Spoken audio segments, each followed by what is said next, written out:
కదా నీ కథ ముగింపులేనిదై సదా సాగదా ఇదే కదా నీ కథ ముగింపులేనిదై సదా సాగదా నీ కంటి రెప్పలంచున మనస్సు నిండి పొంగిన ఓ నీటి బిందువే కదా నువ్వెతుకుతున్న సంపద ఒక్కొక్క జ్ఞాపకానికి 100 ఏళ్ల ఆయువుందిగా ఇంకెన్ని ముందు వేచనో అవన్నీ వెతుకుతూ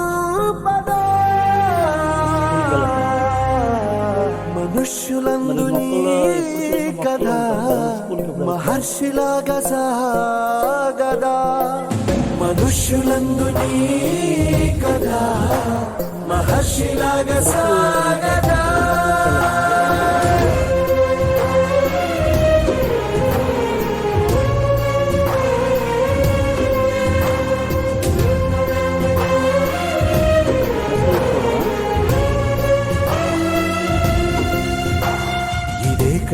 ఇదే కదా నీ కథ ముగింపులేనిదై సదా సాగదా ఇదే కదా నీ కథ ముగింపులేనిదై సదా సాగదా నిస్వార్థమెంత గొప్పదో ఈ పదము రుజువు కట్టదా సిరాలు లక్ష వంపదా చిరాక్షరాలు రాయదా నిసీధి ఎంత చిన్నదో నీ కంటి చూపు చెప్పదా నీలోని వెలుగు పంచగా విశాల నింగి చాలదా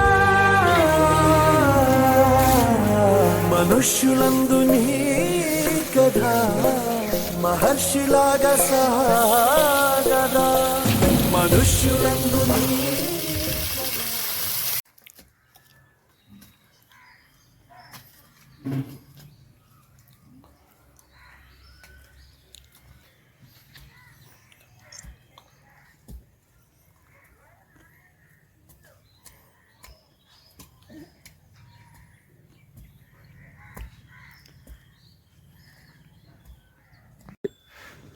నా పేరు సుజాత అండి. మా అబ్బాయి పేరు భువన్ చంద్ర అండి.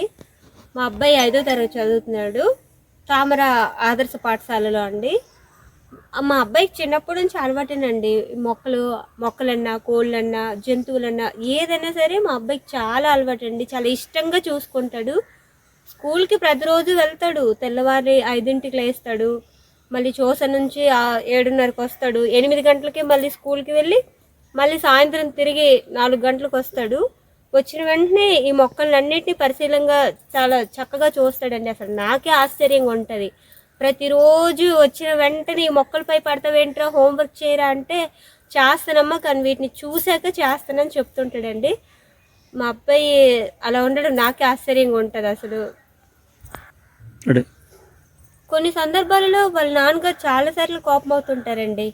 అరే నువ్వు ఏం చదువుతున్నారు, ట్యూషన్ టైం అవుతుంది, ఇంకెళ్ళవు, హోంవర్క్ ఎప్పుడు చేస్తావు అని అంటే అయిపోతుందిలే నాన్న, నా చదువు నేను చదువుకుంటాను, నా చదువు గురించి మీరు ఇబ్బంది పడకండి, కొంచెం అమ్మకి కూడా కొంచెం హెల్ప్ చేస్తున్నానా అని చెప్తుంటాడు.